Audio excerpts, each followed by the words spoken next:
Hello mes sweeties, bienvenue dans une nouvelle vidéo crash test où nous allons tester une nouvelle gamme de la marque Miel Organique, à savoir la gamme Mango and Tulsi ou Tulsi.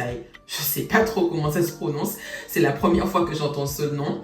Donc nous aurons d'abord bien évidemment le shampoing, puis l'après-shampoing et en dernier, nous allons avoir le leave-in ainsi que le gel. C'est une gamme que je me suis procurée aux Antilles, donc en Guadeloupe, parce que je ne l'avais jamais encore vue en France et j'ai vraiment hâte de tester. C'est parti, let's go! Mango and Tulsi Botanical Blend, je ne connaissais pas. Donc ce serait avec de la mangue. Et Tulsi, je crois que c'est une plante. C'est vraiment le packaging qui m'a attiré. Franchement, pour être honnête, c'est le packaging qui m'a attiré de ouf. Je me suis dit, oh là là, c'est pas mal ça. Mais quelles sont les vertus? Qu'est-ce que ça apporte de plus par rapport aux autres marques? Je ne sais pas. Ce sera en tout cas pour tous les types de cheveux. À quoi que ils disent, oui, wavy, coily, curly, hair type. Donc, pour moi, en tout cas, ça va de ondulé à frisé. Est-ce que le crépus est pris en compte quand ils disent coily? Il y a des écoles qui disent que oui, d'autres écoles qui disent que non, que pour eux, crépus, c'est frizzy hair. Donc, je ne sais pas trop. Mais voilà, c'est une gamme que je ne connaissais pas. Ah, c'est basilic, de la feuille de basilic. D'accord. Oui, parce que le fait que je l'ai acheté en France, puisque la Guadeloupe fait partie de la France, c'est un département français, il y a en fait l'étiquette de traduction qui est avec les explications. Donc pourquoi ils ont fait ce duo car ce serait un mélange botanique très nourrissant, riche en antioxydants, de la vitamine A, de la vitamine C, très bon pour restaurer et équilibrer l'hydratation des cheveux. D'accord, le Tulsi, lui, est riche en vitamine C et en zinc pour maintenir l'hydratation du cuir chevelu. Ok, c'est bon à savoir, d'accord. Donc, on va passer à la section shampoing après shampoing, comme d'hab. Il n'y a pas de masque, certes. Je ne sais pas si ce conditionneur fait aussi office de deep conditioner, de toute façon, il l'aurait précisé. Mais, je pense que oui, parce qu'ils disent que après le shampoing, appliquez une quantité généreuse sur cheveux humides, massez de la racine aux pointes. Utilisez un peigne à dents larges pour un démêlage facile. Laissez le revitalisant sur les cheveux pendant 5 à 10 minutes et ensuite rincez. D'accord, donc ce n'est pas... Ok, il faut laisser 5 à 10 minutes quand même. D'accord. Bon ben... Let's go.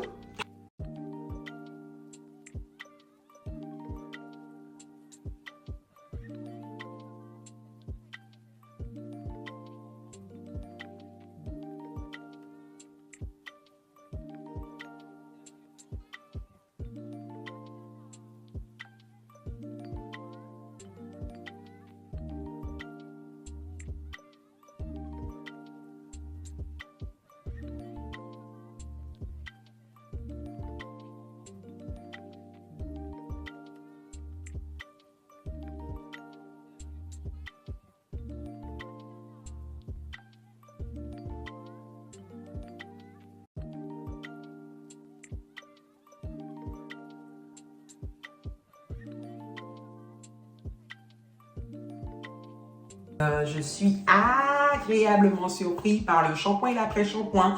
Je dirais même que ça a plus facilement démêlé mes cheveux avec cette gamme-là que la gamme Pomegranate and Honey, que je sais que beaucoup de filles afro kiffent. Mais regardez ça!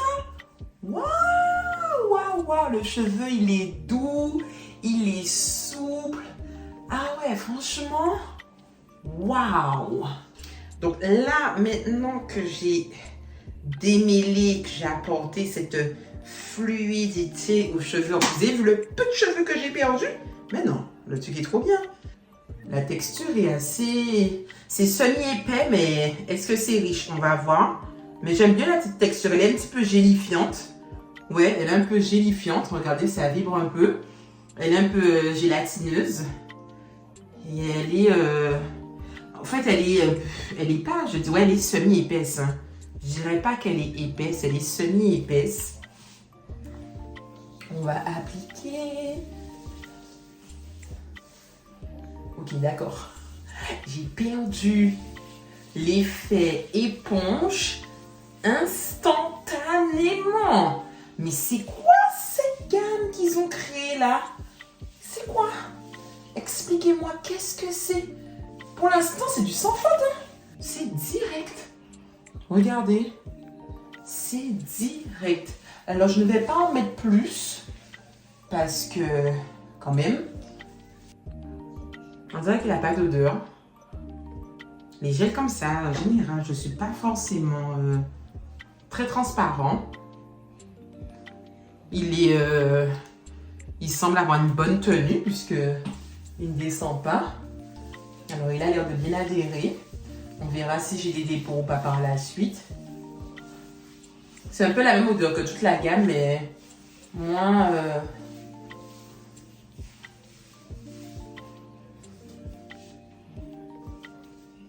On dirait que ça allonge. On dirait que ça allonge. Et les boucles, ouais, c'est pas mal. Hein? Plus ton cheveu est frisé, plus la boucle elle est serrée. Et plus si tu fais un wash and go, il faut vraiment travailler la boucle section par section. C'est chiant, je sais, parce que ça fait perdre du temps. Mais après, vous êtes tranquille pour plusieurs jours. Le but d'un wash and go, c'est que vous n'êtes pas censé après retravailler vos cheveux sur les 3-4 prochains jours. Dans l'idéal, les 5 prochains jours. Bon, moi, après, je lave mes cheveux 2 fois. Enfin, je passe un coup d'eau dans mes cheveux 2 fois par semaine. Je ne les lave pas 2 fois par semaine. Je passe un coup d'eau puisque je fais un co-wash en milieu de semaine qui sera beaucoup moins exfoliant et agressif. Mais ce n'est pas vraiment une agression, comme je vous l'ai déjà dit à plusieurs reprises, pour le cheveu, mais ça sera moins exfoliant. Il y aura le côté soin. On dirait que c'est pas mal, hein? J'arrête pas de dire que c'est pas mal, c'est pas mal, c'est pas mal, mais bon, comme vous le savez, le résultat se voit toujours sur cheveux secs. Est-ce qu'un cheveu crépus va kiffer? Peut-être qu'en faisant un twist out, je dirais même pas braid out, je pense plutôt pour un twist out avec ce type de gel. Ça pourrait être pas mal, je pense. Ça pourrait fonctionner. Mais non, mais je me salis partout, c'est dingue. C'est pas mal, hein? Il y a quand même du blanc par rapport à la crème parce que le leave-in a tendance à légèrement mousser, comme vous avez pu le voir sur la vidéo quand je l'appliquais. Donc j'espère qu'au séchage, je n'aurai pas de dépôt. C'est uniquement au séchage qu'on voit si ça combine bien, sachant que c'est quand même les produits de la gamme. Donc je n'ai rien ajouté d'autre. Donc si ça me fait des dépôts, c'est que là, il y a un problème. Après, ça m'est arrivé avec le Moi, le Kench Curl, quelque chose comme ça de Maui. Où effectivement, je n'ai mis uniquement que le gel et j'avais plein de dépôts après. Mais je suspecte que ce sont les paillettes qu'ils ont mis dans le gel qui m'ont fait ça.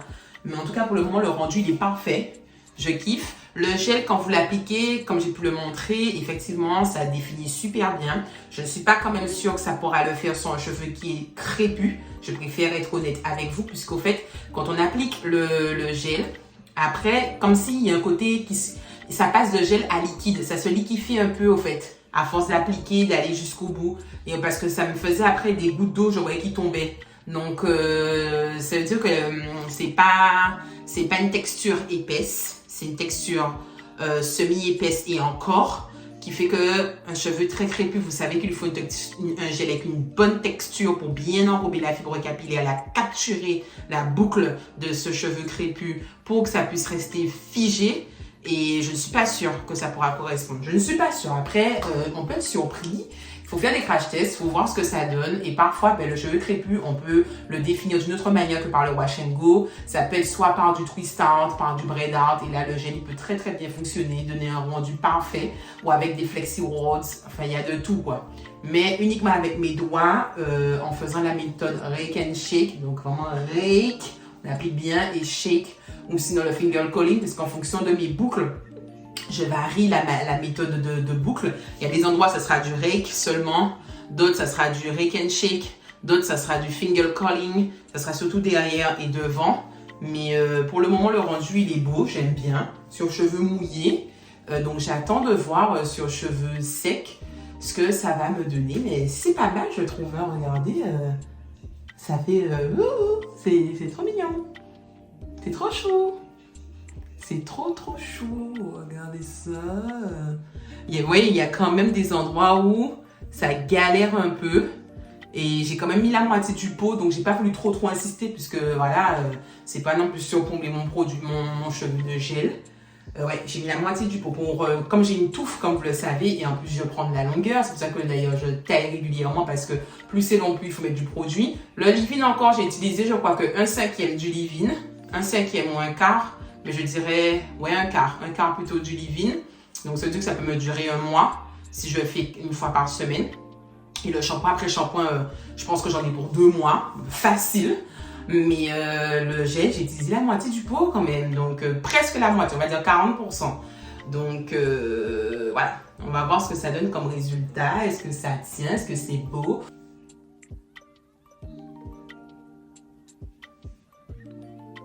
Les cheveux sont souples, ils sont aérés, donc le côté doux, soft, aéré, ça, il n'y a aucun problème. Franchement, ça bouge. Je peux, voilà, regardez, voilà. Est-ce que je vais dire quelque chose de plus? Voilà. Ils sont doux, au toucher, ils sont doux. J'aime beaucoup l'odeur, comme je vous ai dit, fruité qui est proposé dans cette gamme, puisque c'est pas un fruité trop chimique, trop de synthèse. J'ai réussi, en passant mon petit coup de sèche-cheveux le lendemain, comme d'habitude, à allonger un peu pour avoir plus de longueur et moins de shrinkage, mais sans qu'il soit bien évidemment abîmé.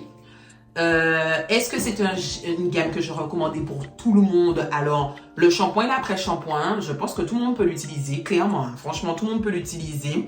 Alors, si vous avez un cheveu, par contre, qui est très gras, vous n'aimez pas les shampoings qui ont cette tendance à ne pas bien retirer la pellicule de gras, pardon, je vais peut-être pas vous recommander ce shampoing-là pour cette personne-là, mais sinon, je trouve que ce sont de très bons produits pour les femmes, pour les cheveux nappis. Le leave-in conditioner, la texture, elle est parfaite parce qu'elle pénètre bien dans le cheveu. Elle pénètre vraiment très bien, tellement qu'on se dit, mais est-ce que ça va garder au fait le côté doux, soyeux, hydraté du cheveu pendant toute la semaine? Alors, c'est vrai que je ne suis qu'à mon premier jour de wash and go, donc je ne sais pas. Mais en tout cas, je trouve que c'est pas mal. Et l'odeur, elle est enivrante. Le gel, par contre, même s'il m'a fait de très belles boucles, vous voyez bien que c'est un wash and go qui ne va pas forcément durer toute la semaine, puisque le lendemain, j'ai quand même déjà beaucoup... j'ai l'effet éponge qui commence déjà à apparaître. Par contre, c'est un gel qui donne du volume, c'est-à-dire que malgré le fait que j'ai mis une bonne quantité, parce que j'ai quand même utilisé presque la moitié du pot, ça se voit pas, mais j'ai utilisé la moitié du pot, presque, on va dire 40%. Ben, regardez ce volume.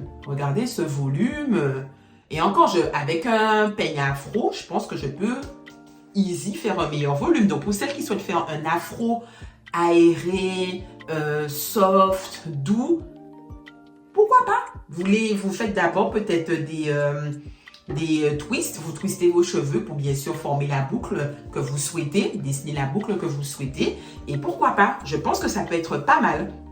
Vraiment, vraiment pas mal. La compo, elle est correcte. Après, comme vous le savez, Miel utilise le phénoxyéthanol dans tous leurs produits puisque c'est leur conservateur. Pour conserver leurs produits, leur conservateur, c'est le phénoxyéthanol. N'oubliez pas qu'en France, en Europe, il est extrêmement contrôlé puisqu'on sait qu'il y a des risques de perturbateurs endocriniens, donc des risques cancérigènes, mais il n'est mis qu'à un certain dosage dans les produits capillaires et en plus très souvent dans les produits de rinçage. Même si Miel, il met aussi dans les produits à laisser dans les cheveux. Mais c'est très, très réglementé. Attention les filles, il ne faut pas faire d'amalgame parce qu'on vous dit oui, tel produit est suspecté de, et que finalement, parce que sachez que dans les dentifrices, il y a des éléments qui sont cancérigènes. Dans nos vêtements, il y a des éléments chimiques utilisés pour la coloration de nos vêtements qui sont cancérigènes. Dans beaucoup d'éléments, il y a des pesticides dans presque tous les légumes et fruits qu'on mange, qu'ils soient bio ou non. Bio veut juste dire qu'il y en a moins. Ça ne veut pas dire qu'il n'y en a pas du tout. Tous les sols de toute façon sont infectés dans cette planète avec tout ce qu'on consomme et tout ce qu'on rejette sur cette planète. L'air même qu'on respire quand on vit dans les grandes villes est archi pollué, d'où le fait que parfois quand il y a des pics de pollution on a un acné, mais t'as peur s'il te plaît. Donc, il ne faut pas tout de suite déjà se dire que voilà, il y a du chimique, donc c'est pas bon. Tout est... Oh, il y a du gel qui est tombé sur moi. Ok, d'accord. Tout est réglementé. Il y a vraiment beaucoup. Alors, il y a encore des améliorations, bien sûr. Il y a encore des améliorations. Regardez, c'est qu'aujourd'hui qu'on découvre que là, c'est prouvé scientifiquement que le défrisage le défrisant, le produit au fait pour faire le défrisage. Donc le défrisant, l'un des ingrédients qui est utilisé, donc la soude ou je sais plus quoi, et finalement quelque chose de cancérigène par rapport à la fréquence d'utilisation, le dosage et la posologie. On a enfin la preuve maintenant. Regardez, donc ça évolue. Je suis d'accord avec vous, vous ne voulez pas prendre de risques, sauf que certains types de cheveux ne pourront pas forcément se suffire uniquement avec du 100% naturel. Vous devez vous faire une raison pour cela. Il y a des cheveux qui vont malheureusement nécessiter plus que du 100% naturel. De 1, parce qu'ils sont traités chimiquement. De 2, parce que votre alimentation ne suit pas. De 3, parce que vous avez trop de stress, donc hormonalement, vos cheveux, ça ne suit pas également. De 4, parce que votre routine capillaire, vous refusez d'être régulier, d'avoir une bonne routine capillaire. Donc, le produit doit essayer quand même de sauver la casse, de sauver les dégâts. Donc voilà, il faut pas, j'essaie vraiment de vous faire dédramatiser. C'est vrai que certains jouent moins le rôle que d'autres et ont vraiment des composants, on se dit non mais les gars c'est bon, en 2023 tu peux plus nous proposer ce genre d'ingrédients, mais il y en a d'autres qui, voilà, ok il y en a quelques-uns, c'est réglementé, c'est contrôlé, tout va bien, on verra, encore des études vont continuer à se faire, ne vous inquiétez pas, voilà. J'ai vraiment fait un point dessus. Bon, on en parlera dans une vidéo. Je vais vraiment faire, même si j'ai déjà fait une vidéo sur le naturel vs chimique sur Instagram que je vous invite à aller voir, parce que franchement, elle me tient à cœur. Même si j'ai déjà fait une vidéo sur ça, on va encore en parler. Du coup, c'est une gamme de miel que j'aime beaucoup, que je valide. Donner une note, je dirais peut-être 7,5. Je ne vais pas aller jusqu'à 8. Pourquoi? Parce que je trouve que ça ne va pas forcément donner des boucles de qualité, ce gel, pour tous les types de boucles. Donc, je pense que certaines filles aux cheveux frisés, certaines filles aux cheveux crépus ne vont pas potentiellement apprécier. Par contre, pour un afro, ça peut être pas mal, comme je vous ai dit, puisque... Voilà, je pense qu'un afro, ça sera pas un afro qui sera bien défini, mais le côté aéré peut être pas mal. J'aime beaucoup le packaging, c'est très mignon. Moi, je trouve qu'il est très mignon. De toute façon, mon gel préféré pour le moment reste le numéro 1, à savoir celui de Pomegranate and Honey. De toute façon, c'est la gamme vraiment qu'ils ont fait dédiée aux cheveux frisés crépus. Que j'ai déjà fait, comme je vous ai expliqué, le crash test lors d'une précédente vidéo. Donc, c'est une très belle découverte. J'en suis satisfaite. Je continuerai de l'utiliser. Je pense même que je rachèterai un gel parce que vu que je mets quand même pas mal, il me restera encore du leave-in. J'ai fait cette découverte en Guadeloupe et je ne regrette pas. Alors, apparemment, cette gamme, c'est vraiment pour le côté soin du cuir chevelu et le côté botanique. Ils ont vraiment voulu jouer sur le côté, on est sur les fruits, les plantes. Et l'association mangue et basilic, ben, ça marche.